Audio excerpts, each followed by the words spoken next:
لا يحب الله الجهر بالسوء من القول إلا من ظلم، وكان الله سميعا عليما. إن تبدوا خيرا أو تخفوه أو تعفوا عن سوء فإن الله كان عفوا قديرا.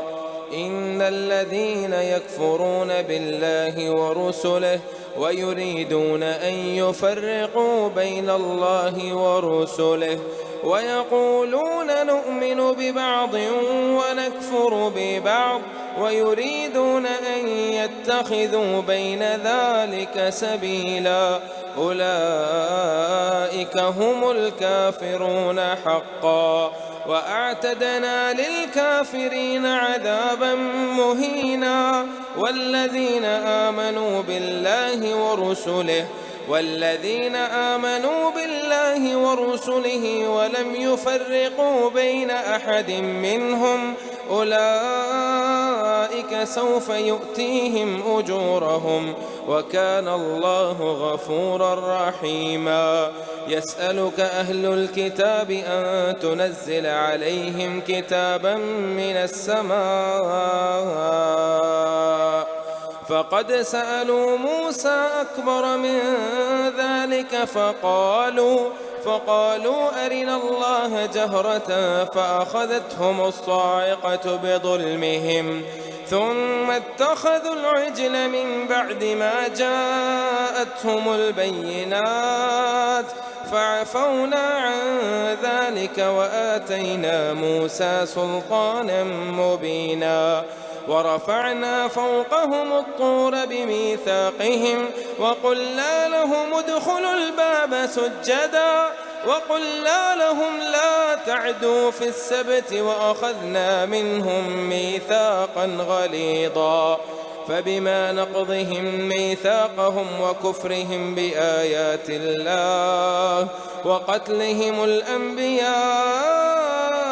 بغير حق وقولهم قلوبنا غلف بل طبع الله عليها بكفرهم فلا يؤمنون إلا قليلا. وبكفرهم وقولهم على مريم بهتانا عظيما وقولهم إنا قتلنا المسيح عيسى ابن مريم رسول الله وما قتلوه وما صلبوه ولكن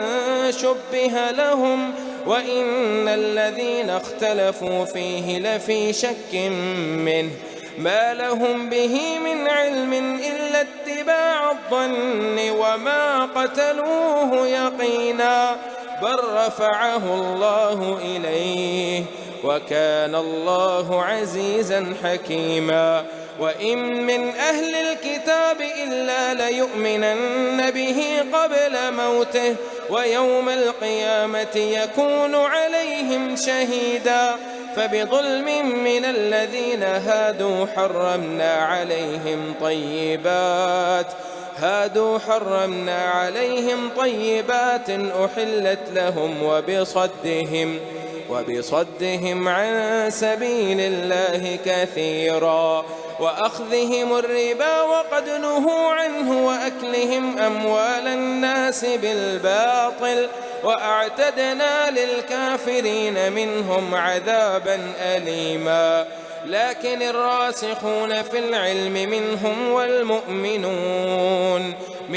والمؤمنون يؤمنون بما أنزل إليك وما أنزل من قبلك والمقيمين الصلاة والمؤتون الزكاة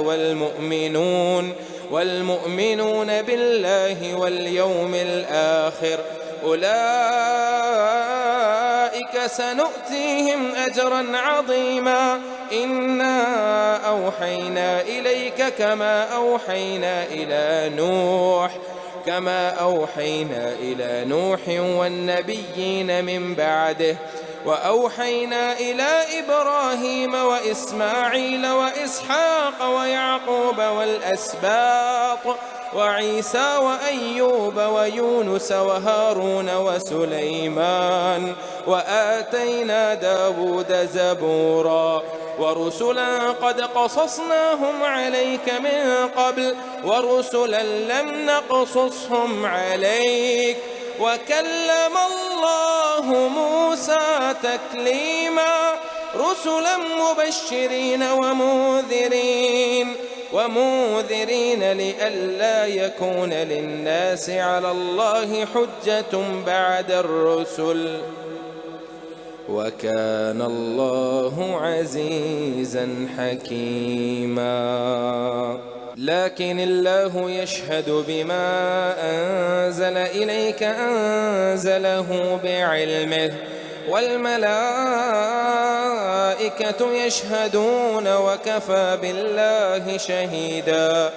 إن الذين كفروا وصدوا عن سبيل الله قد ضلوا ضلالا بعيدا إن الذين كفروا وظلموا لم يكن الله ليغفر لهم ولا ليهديهم طريقا إلا طريق جهنم خالدين فيها أبدا وكان ذلك على الله يسيرا يا أيها الناس قد جاءكم الرسول بالحق من ربكم فآمنوا خيرا لكم وإن تكفروا فإن لله ما في السماوات والأرض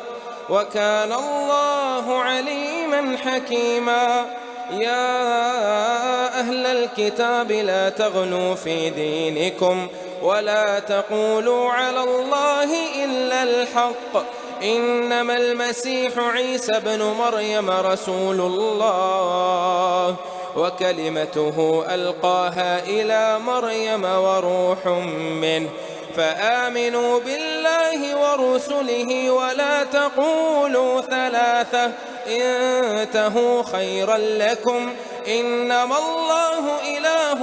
واحد سبحانه أن يكون له ولد له ما في السماوات وما في الأرض وكفى بالله وكيلا لن يستنكف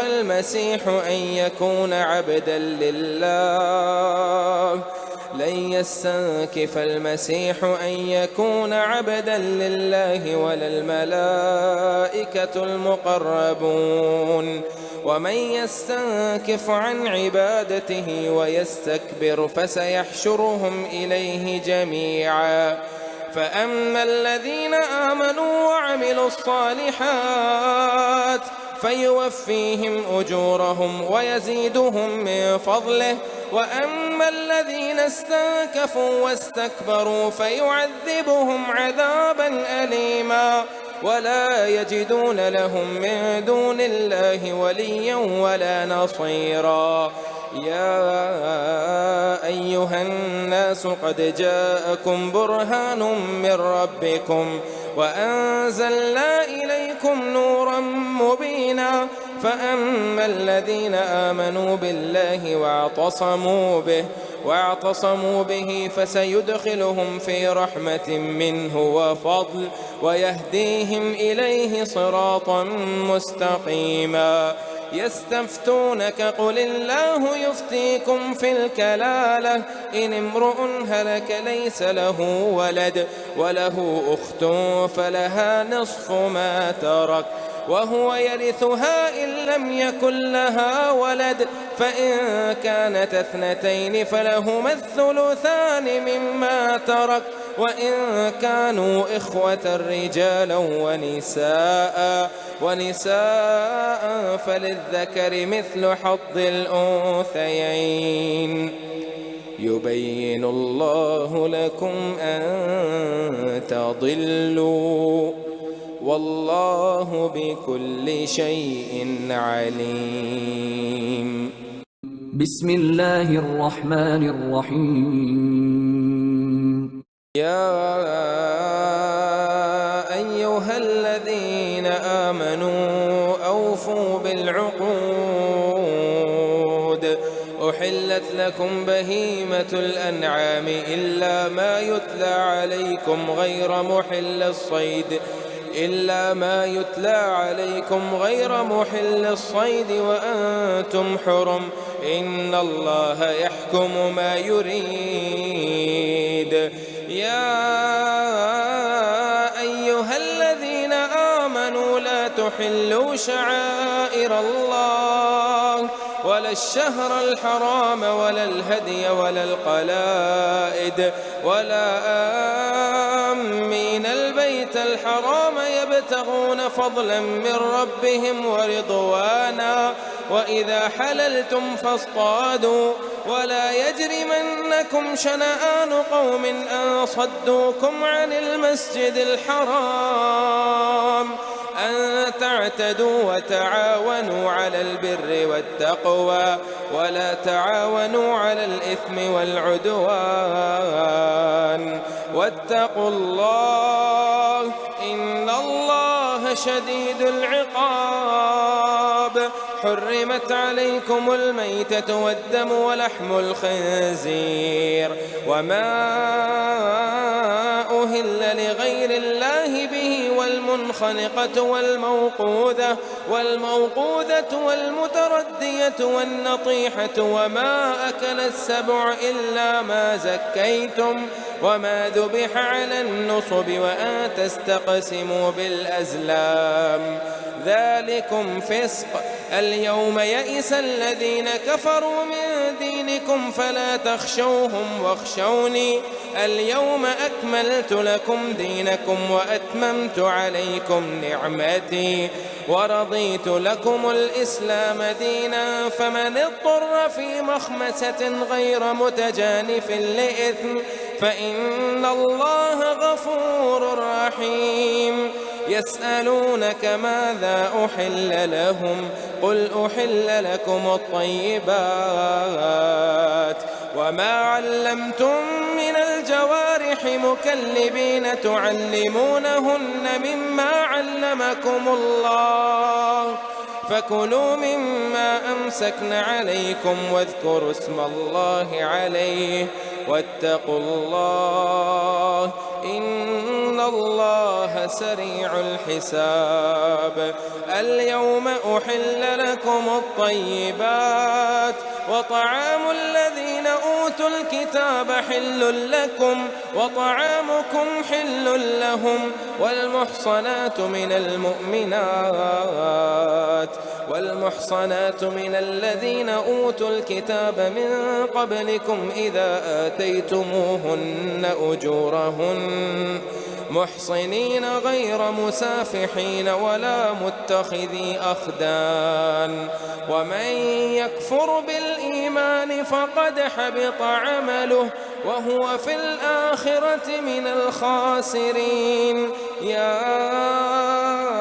أيها الذين آمنوا إذا قمتم إلى الصلاة فاغسلوا وجوهكم وأيديكم إلى المرافق وامسحوا برؤوسكم وأرجلكم إلى الكعبين وإن كنتم جنبا فاطهروا وإن كنتم مرضى أو على سفر أو جاء أحد منكم من الغائط أو لامستم النساء فلم تجدوا ماء فتيمموا صعيدا طيبا فامسحوا بوجوهكم وأيديكم منه ما يريد الله ليجعل عليكم من حرج ولكن يريد ليطهركم وليتم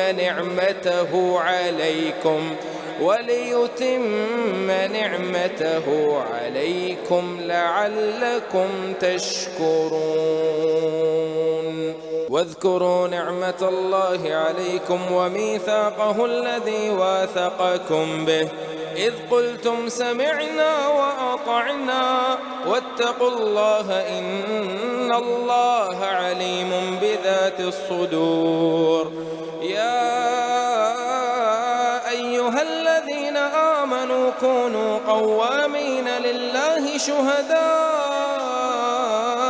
بالقسط ولا يجرمنكم شنآن قوم على ألا تعدلوا اعدلوا هو أقرب للتقوى واتقوا الله إن الله خبير بما تعملون. وعد الله الذين آمنوا وعملوا الصالحات لهم مغفرة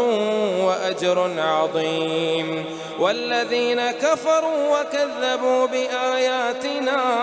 أولئك أصحاب الجحيم. يا أيها الذين آمنوا اذكروا نعمة الله عليكم إذ هم قوم أن يبسطوا إليكم أيديهم فكف أيديهم عنكم واتقوا الله وعلى الله فليتوكل المؤمنون. ولقد أخذ الله ميثاق بني إسرائيل وبعثنا منهم 12 نقيبا وقال الله إني معكم لئن أقمتم الصلاة وآتيتم الزكاة وآمنتم برسلي وعزرتموهم وأقرضتم الله قرضا حسنا لأكفرن عنكم سيئاتكم ولأدخلنكم جنات تجري من تحتها الأنهار فمن كفر بعد ذلك منكم فقد ضل سواء السبيل. فبما نقضهم ميثاقهم لعناهم وجعلنا قلوبهم قاسية يحرفون الكلم عن مواضعه ونسوا حظا مما ذكروا به ولا تزال تطلع على خائنة منهم إلا قليلا منهم فاعف عنهم واصفح إن الله يحب المحسنين. ومن الذين قالوا إنا نصارى أخذنا ميثاقهم فنسوا حظا مما ذكروا به فأغرينا بينهم العداوة والبغضاء إلى يوم القيامة وسوف ينبئهم الله بما كانوا يصنعون. يا أهل الكتاب قد جاءكم رسولنا يبين لكم كثيرا مما كنتم تخفون من الكتاب ويعفو عن كثير. قد جاءكم من الله نور وكتاب مبين يهدي به الله من اتبع رضوانه سبل السلام ويخرجهم من الظلمات إلى النور بإذنه ويهديهم إلى صراط مستقيم. لقد كفر الذين قالوا إن الله هو المسيح ابن مريم قل فمن يملك من الله شيئا إن أراد أن يهلك المسيح ابن مريم وأمه ومن في الأرض جميعا ولله ملك السماوات والأرض وما بينهما يخلق ما يشاء والله على كل شيء قدير. وقالت اليهود والنصارى نحن أبناء الله وأحباؤه قل فلم يعذبكم بذنوبكم بل أنتم بشر ممن خلق يغفر لمن يشاء ويعذب من يشاء ولله ملك السماوات والأرض وما بينهما وإليه المصير. يا أهل الكتاب قد جاءكم رسولنا يبين لكم على فترة من الرسل أن تقولوا ما جاءنا من بشير ولا نذير فقد جاءكم بشير ونذير والله على كل شيء قدير. وإذ قال موسى لقومه يا قوم اذكروا نعمة الله عليكم إذ جعل فيكم أنبياء وجعلكم ملوكا وآتاكم ما لم يؤت أحدا من العالمين. يا قوم ادخلوا الأرض المقدسة التي كتب الله لكم ولا ترتدوا على أدباركم فتنقلبوا خاسرين. قالوا يا موسى إن فيها قوما جبارين وإنا لن ندخلها حتى يخرجوا منها فإن يخرجوا منها فإنا داخلون. قال رجلان من الذين يخافون أنعم الله عليهم ادخلوا عليهم الباب فإذا دخلتموه فإنكم غالبون وعلى الله فتوكلوا إن كنتم مؤمنين. قالوا يا موسى إنا لن ندخلها أبدا ما داموا فيها فاذهب أنت وربك فقاتلا إنا هاهنا قاعدون. قال رب إني لا أملك إلا نفسي وأخي فافرق بيننا وبين القوم الفاسقين. قال فإنها محرمة عليهم 40 سنة يتيهون في الأرض فلا تأس على القوم الفاسقين. واتل عليهم نبأ ابني آدم بالحق إذ قربا قربانا فتقبل من أحدهما ولم يتقبل من الآخر قال لأقتلنك قال إنما يتقبل الله من المتقين. لئن بسطت إلي يدك لتقتلني ما أنا بباسط يدي إليك لأقتلك إني أخاف الله رب العالمين.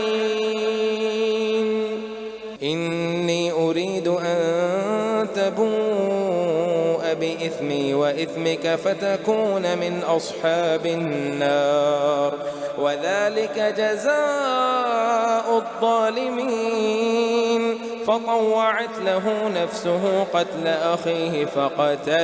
فقتله فأصبح من الخاسرين. فبعث الله غرابا يبحث في الأرض ليريه كيف يواري سوءة أخيه قال يا ويلتى أعجزت أن أكون مثل هذا الغراب فأواري سوءة أخي فأصبح من النادمين. من أجل ذلك كتبنا على بني إسرائيل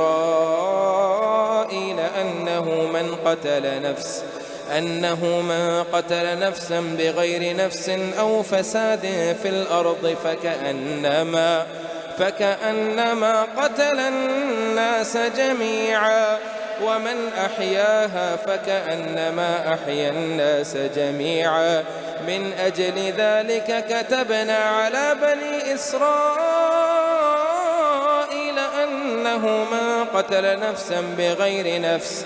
أو فساد في الأرض فكأنما قتل الناس جميعا ومن أحياها فكأنما أحيا الناس جميعا. ولقد جاءتهم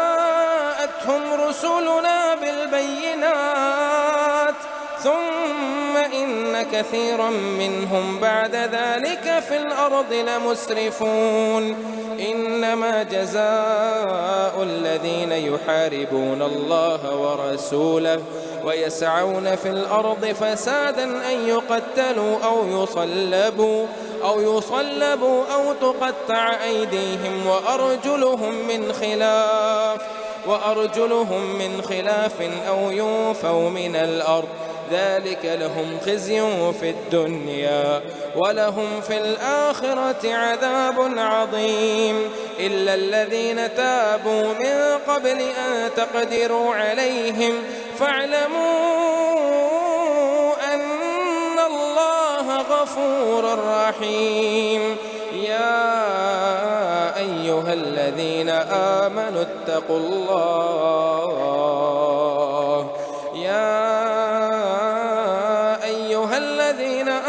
اتقوا الله وابتغوا إليه الوسيلة وجاهدوا في سبيله لعلكم تفلحون. إن الذين كفروا لو أن لهم ما في الأرض جميعا ومثله معه ليفتدوا به من عذاب يوم القيامة ما تقبل منهم ولهم عذاب أليم. يريدون أن يخرجوا من النار وما هم بخارجين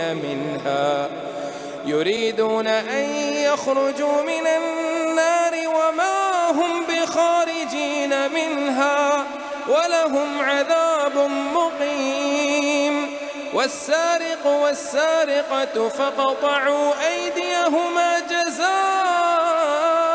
بما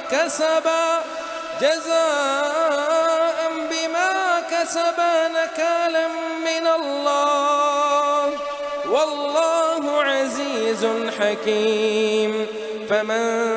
تاب من بعد ظلمه وأصلح فإن الله يتوب عليه إن الله غفور رحيم. ألم تعلم أن الله له ملك السماوات والأرض يعذب من يشاء ويغفر لمن يشاء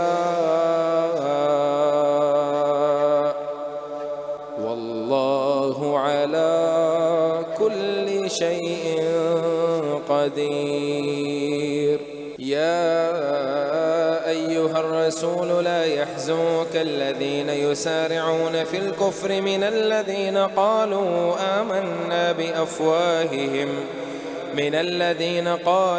آمنا بأفواههم ولم تؤمن قلوبهم ومن الذين هادوا سماعون للكذب سماعون لقوم آخرين لم يأتوك يحرفون الكلم من بعد مواضعه يقولون إن أوتيتم هذا فخذوه وإن لم تؤتوه فاحذروا ومن يرد الله فتنته فلن تملك له من الله شيئا أولئك الذين لم يرد الله أن يطهر قلوبهم لهم في الدنيا خزي ولهم في الآخرة عذاب عظيم. سماعون للكذب أكالون للسحت فإن جاءوك فاحكم بينهم أو أعرض عنهم وإن تعرض عنهم فلن يضروك شيئا وإن حكمت فاحكم بينهم بالقسط إن الله يحب المقسطين. وكيف يحكمونك وعندهم التوراة فيها حكم الله ثم يتولون من بعد ذلك وما أولئك بالمؤمنين. إنا أنزلنا التوراة فيها هدى ونور يحكم بها النبيون الذين أسلموا للذين هادوا والربانيون والأحبار بما استحفظوا من كتاب الله وكانوا عليه شهداء فلا تخشوا الناس واخشوني ولا تشتروا بآياتي ثمنا قليلا ومن لم يحكم بما أنزل الله فأولئك هم الكافرون. وكتبنا عليهم فيها أن النفس بالنفس والعين بالعين والأنف بالأنف والأذن بالأذن والسن بالسن والجروح قصاص فمن تصدق به فهو كفارة له ومن لم يحكم بما أنزل الله فأولئك هم الظالمون. وقفينا على آثارهم بعيسى ابن مريم مصدقا لما بين يديه من التوراة وآتيناه الإنجيل فيه هدى ونور ومصدقا لما بين يديه من التوراة وهدى وموعظة للمتقين وليحكم أهل الإنجيل بما أنزل الله فيه ومن لم يحكم بما أنزل الله فأولئك هم الفاسقون وأنزلنا إليك الكتاب بالحق مصدقا لما بين يديه من الكتاب ومهيمنا عليه فاحكم بينهم بما أنزل الله ولا تتبع أهواءهم عما جاءك من الحق لكل جعلنا منكم شرعة ومنهاجا ولو شاء الله لجعلكم أمة واحدة ولكن ليبلوكم فيما آتاكم فاستبقوا الخيرات إلى الله مرجعكم جميعا فينبئكم بما كنتم فيه تختلفون وأن احكم بينهم بما أنزل الله ولا تتبع أهواءهم واحذرهم أن يفتنوك عن بعض ما أنزل الله إليك فإن تولوا فاعلم أنما يريد الله أن يصيبهم ببعض ذنوبهم وإن كثيرا من الناس لفاسقون أفحكم الجاهلية يبغون ومن أحسن من الله حكما لقوم يوقنون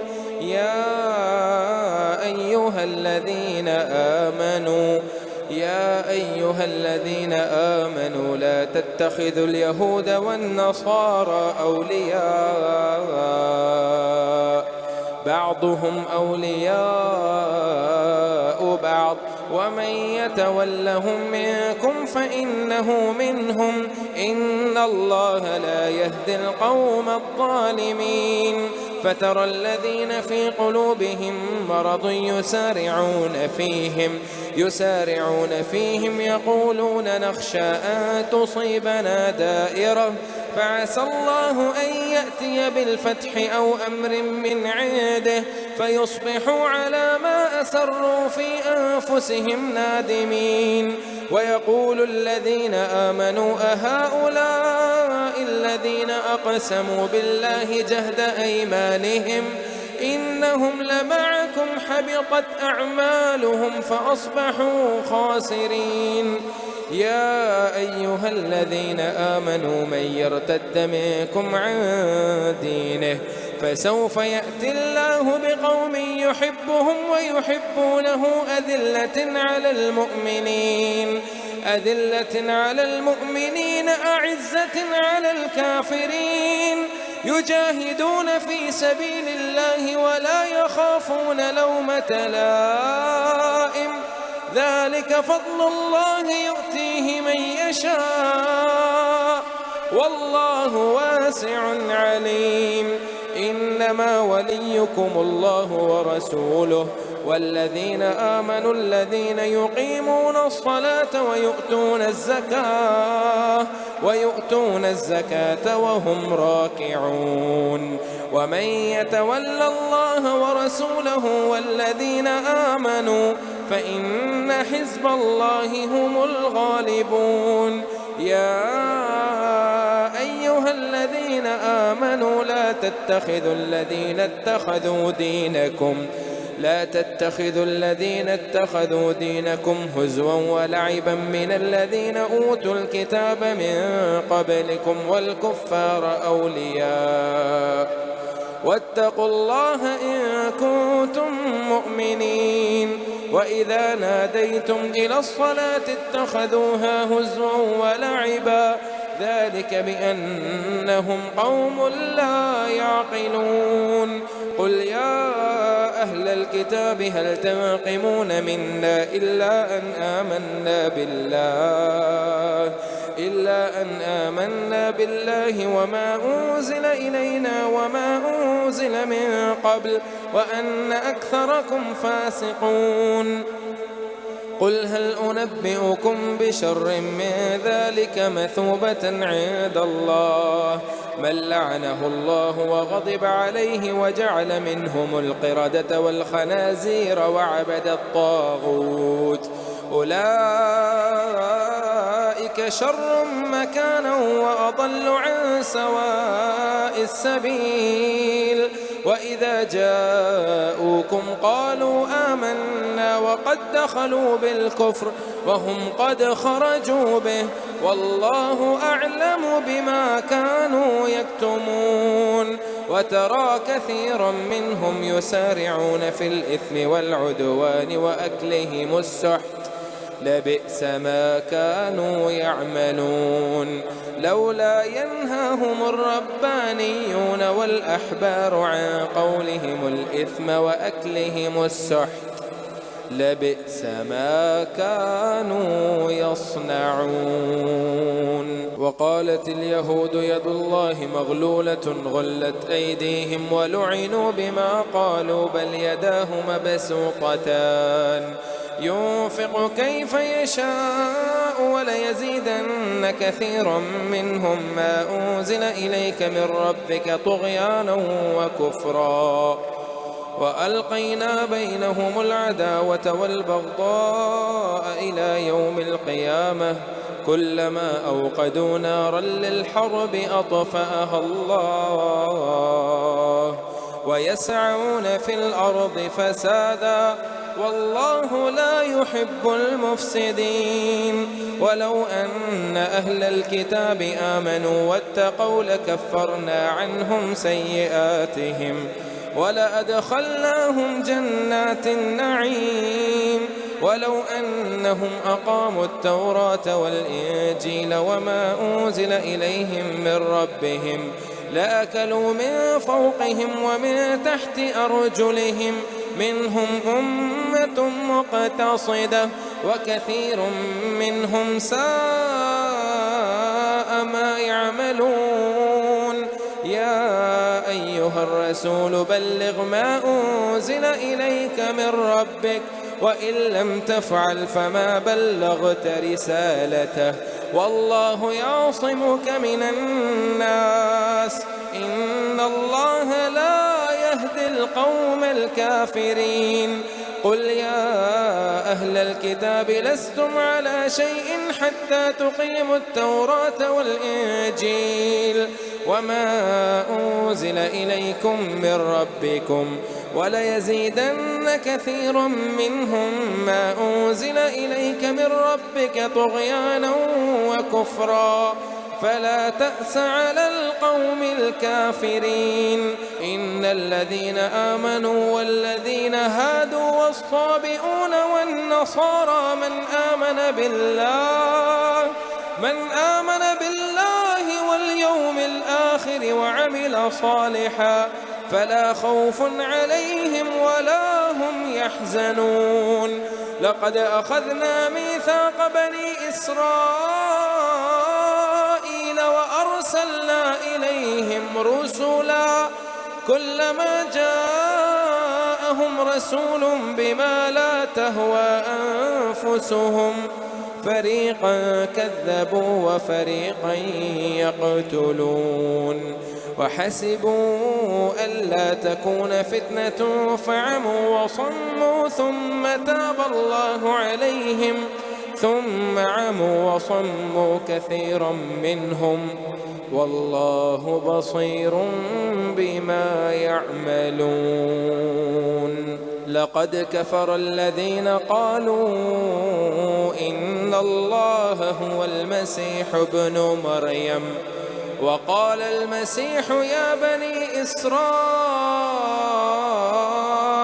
اعبدوا الله ربي وربكم إنه من يشرك بالله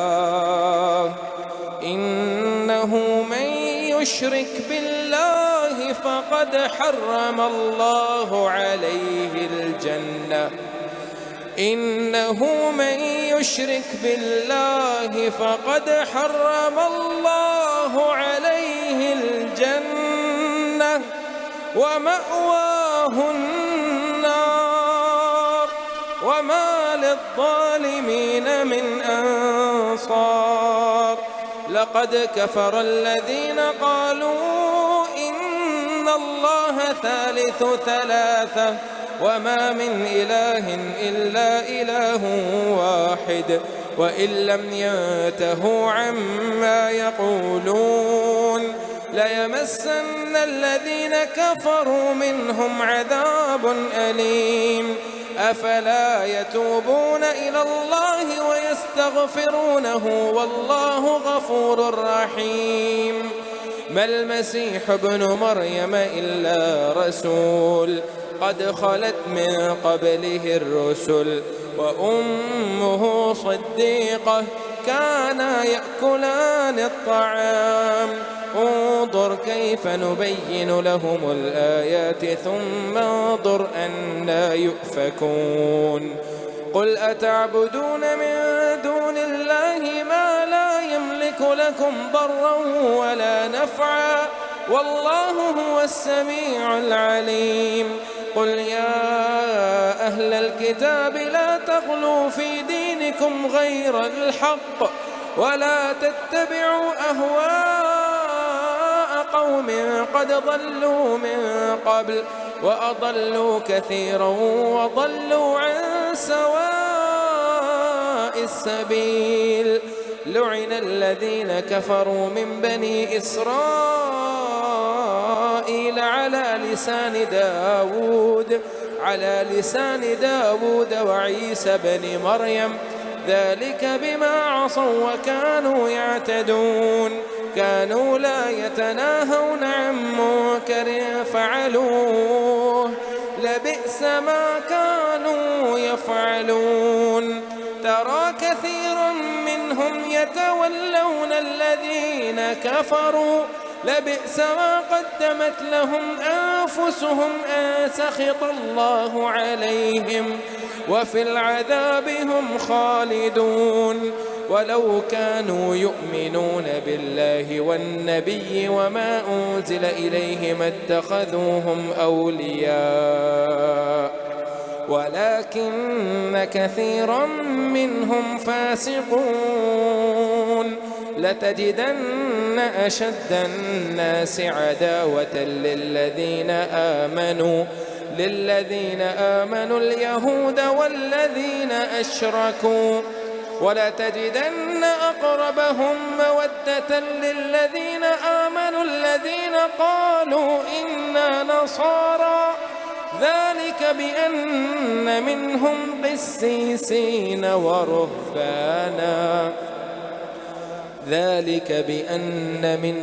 قسيسين ورهبانا